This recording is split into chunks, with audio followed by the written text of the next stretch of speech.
So SmackDown starts. Randy's just pretty much saying pretty much the same things, which is just, you know,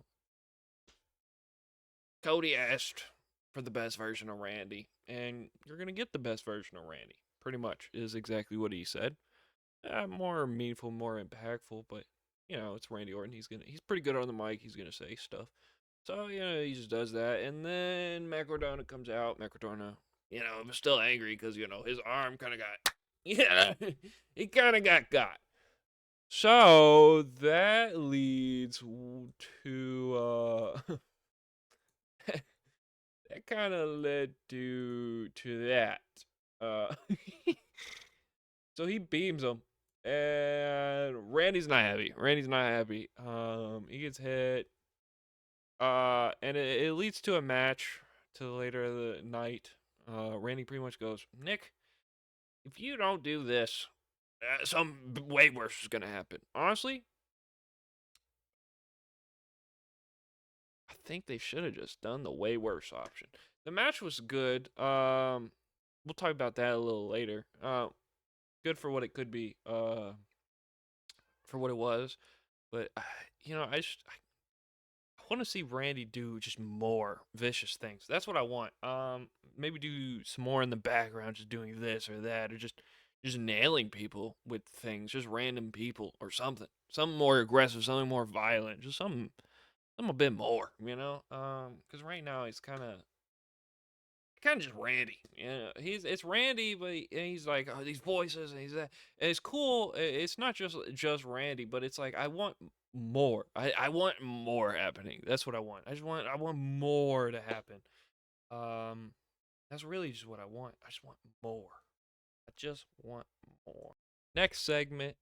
Nick Aldis is talking. Trick Williams comes out. Trick Williams has been outstanding. He's been outstanding. He's probably one of if not the most entertaining people on SmackDown. Most entertaining things on SmackDown. And Nick Aldis rewards him. He's like, "You're gonna be at WrestleMania. You're going to do something at WrestleMania." And again, Trick Williams is magic on that microphone. He is magic. He is absolutely incredible.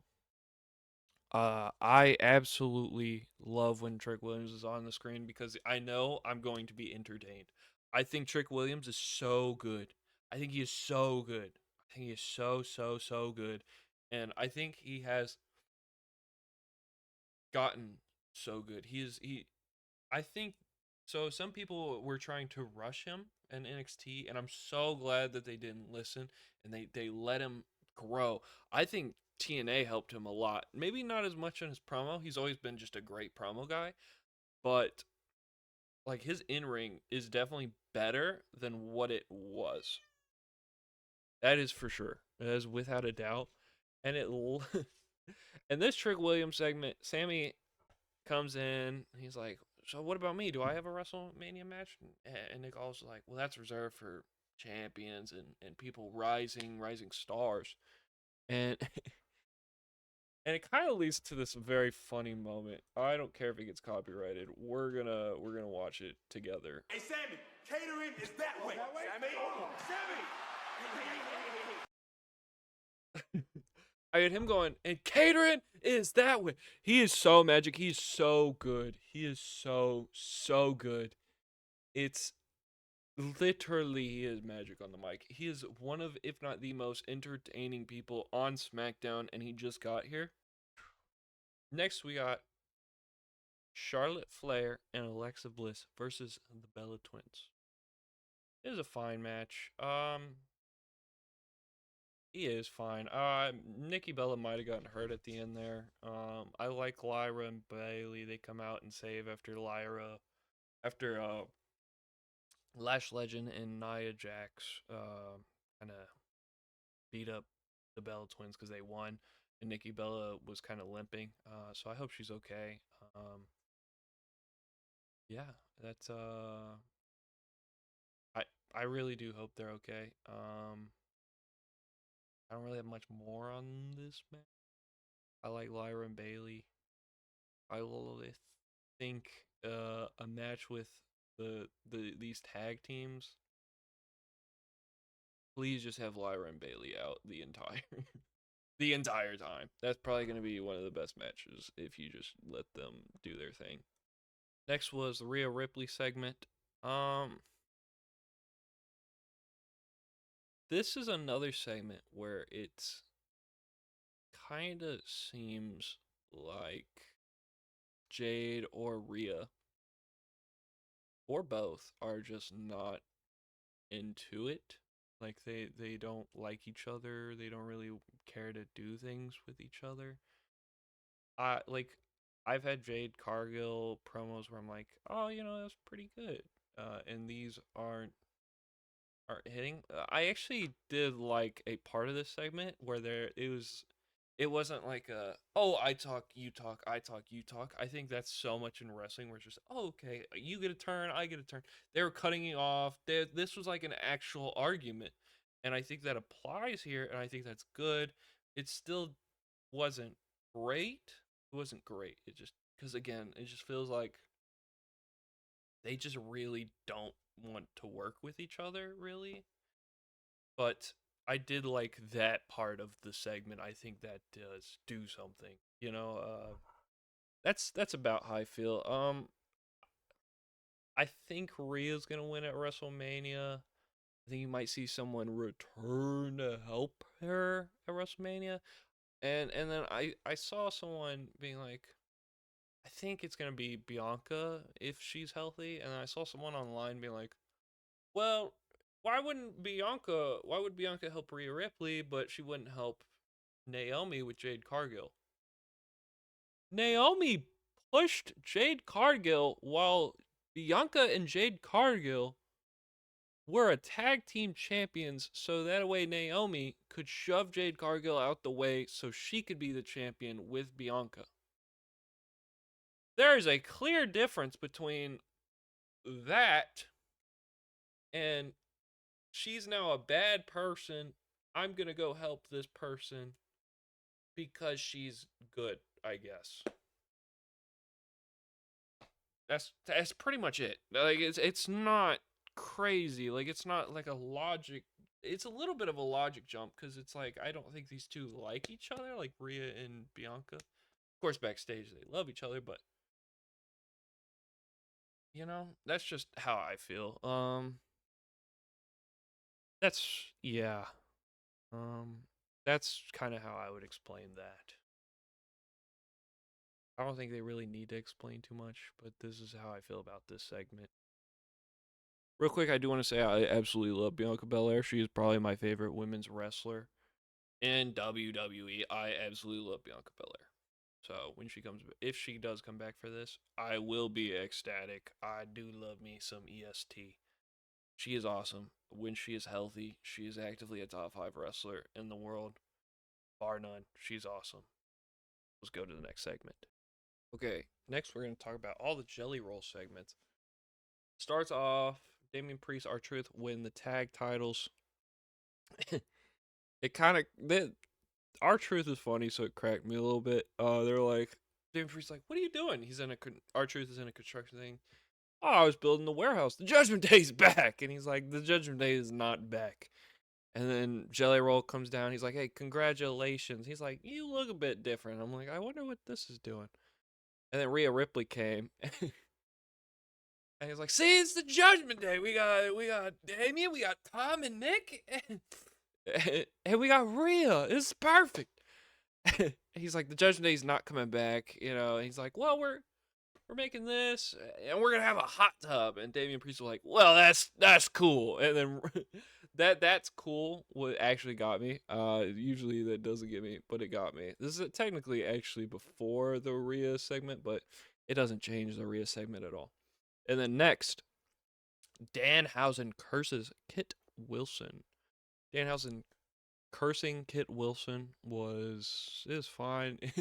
I actually like so even on the I Show Speed, if you've seen that stream, he's like he looks like a mess, and then they show Miz, he looks like a mess. The curse does something here, okay? It does something. If you get cursed, you better watch out. And Kit Wilson got cursed. He goes in a match with Jelly Roll. Jelly Roll beats him. I think it's fine. I think Jelly Roll having more of a direction for WrestleMania than a Carmelo Hayes is interesting, but it's not like, oh, this is no, it is crazy. I was about to say this isn't crazy. It is crazy. Carmelo Hayes has been awesome. I will get more on Carmelo Hayes, but that it is crazy that Jelly Roll has more of a direction than a lot of superstars, really. Yeah, but Jelly Roll winning here, it's fine. Beating Kit Wilson doesn't do too much. Kit Wilson's over, and he's not over because he's like, oh, I'm an undefeatable guy, you know. So Jelly Roll beating Kit Wilson doesn't really move me or do anything to me, really. Honestly, it just doesn't. It just doesn't. Yeah, let's go to the next segment. That's about it. Next, we have what I was holding off for: Carmelo Hayes for Sami Zayn. Carmelo Trick tries to hit Sami Zayn. Sammy ducks, hits Carmelo. Sammy rolls up Carmelo Hayes. It was a good match. And Sami Zayn wins the United States title. 3 weeks before WrestleMania. Um, this one I do have a lot of thoughts on. I wish I wouldn't. I think I really would have liked to see Carmelo Hayes go in as champion, and it still could happen. Like if you go log on to Twitter, they act like WrestleMania's in this week, like this weekend, like it's tomorrow. It's not. There's still 3 weeks. It's real. Let's relax a little bit. I'm interested to see what happens. Like I think Carmelo Hayes is gonna get added into a this match. Which, by the way, so after Sami Zayn won, they announced Sami Zayn versus Trick Willie for the United States champion. I think Carmelo Hayes gets added, and I think if WWE is smart, they are they guessed that the fans are gonna want Carmelo Hayes in that match, and they're trying to do like a manual, like self-made, shout out self-made, like version of the we want Cody, or we want this, or we want Carmelo Hayes. I think that's what they're doing right now.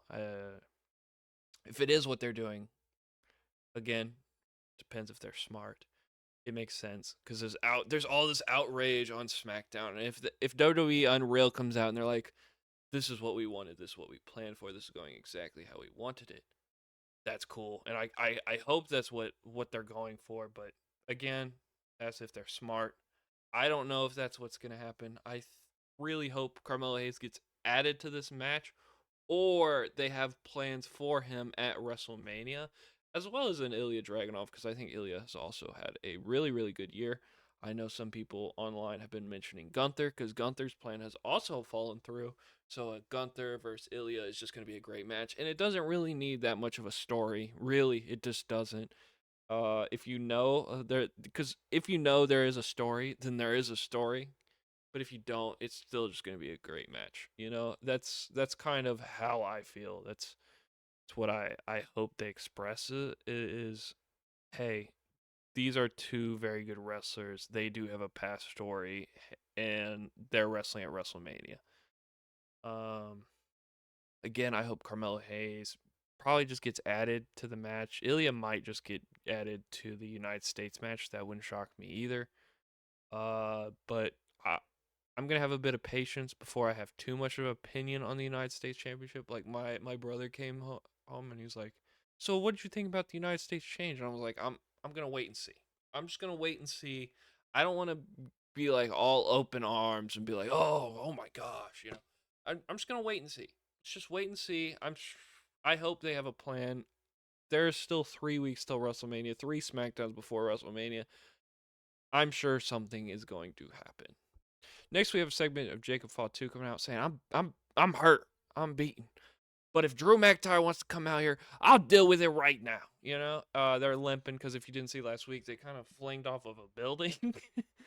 And this match gets announced as a unsanctioned match. Triple H loves his unsanctioned matches, and I hope this is a good match. I really like Jacob Fatu. I think Jacob Fatu should have been going for the WWE Championship. I'm very excited to see how that goes. I think it's going to be a good match, and I'm excited to find out. Next, Julia versus Tiffany Stratton. It's not either of them's best match. I think it's because they're saving for WrestleMania because they know they're gonna face each other again here in 3 weeks. That's what I hope. Yeah, I I like both of these people. I like Tiffany Stratton. I like Julia. I really like Julia, and I really like Tiffany Stratton. I think they're both really good wrestlers, and this match did not indicate that. It didn't show it. I hope they have were just holding back, and I think they were. There are certain things that they weren't doing. So I hope they're holding back, and I'm interested to see what a WrestleMania match looks like. I hope they're both at their top shape when that happens.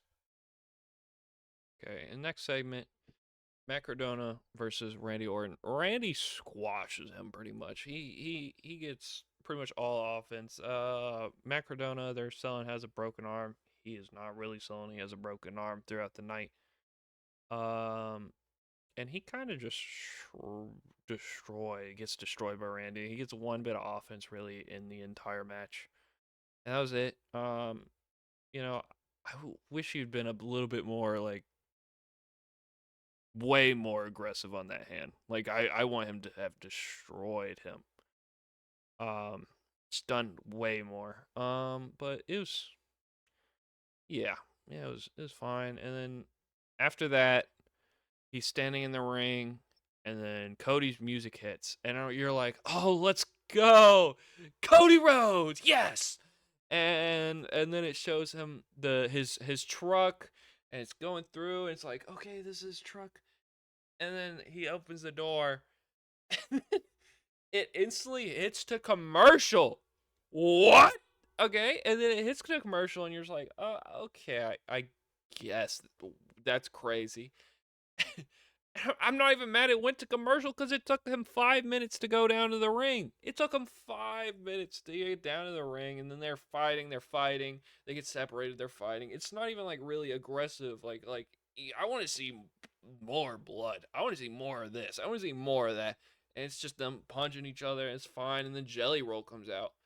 I'm like, I'm fine with Jelly Roll. It makes sense. But I would have been way happier if it wasn't just okay. Randy breaks through the crowd and he RKO's Jelly Roll and he slips out of the ring and he's smiling and he's like, it would have been way more meaningful if Jelly Roll took a punt. I'm just gonna say it. If he took a punt, just something like that. And something a bit more. This is a long feud. It does not need to be like Jelly Roll being the last bit of good thing of Randy. I wanted him to demolish Jelly Roll. Like, I wanted him to demolish him. This was the last guy who was like, Randy, this isn't you. He's the only guy. And it makes sense because he's not around as often. So he's the only, like, guy who's going to be like, Randy, this isn't you, You fought those demons, It kind of makes sense. It would have been way more sense if Randy just destroyed him. I mean, demolished him and showed that the final bit of good was gone. Like, I would have done a segment of like Cody getting handcuffed to the ring and Randy's just destroying Jelly Roll. That would have been so much more impactful than just, oh, Randy just RKO'd him, so now he's going to be back next week. I mean, I would have had him demolish Jelly Roll and Jelly Roll wouldn't have came back until like SummerSlam. It would have been a great misdirection. It would have done way more needed than what happened. That's just what I think they should have done. They didn't do that. Obviously, they didn't do the RKO, and then Jelly Roll's gonna come back because then he's gonna do his match where it's him and Danhausen versus Kit Wilson and The Miz is what I think's gonna happen. I saw a rumor where it could be Royce Keys. We'll see. We'll see what happens with that. That's my opinions on that.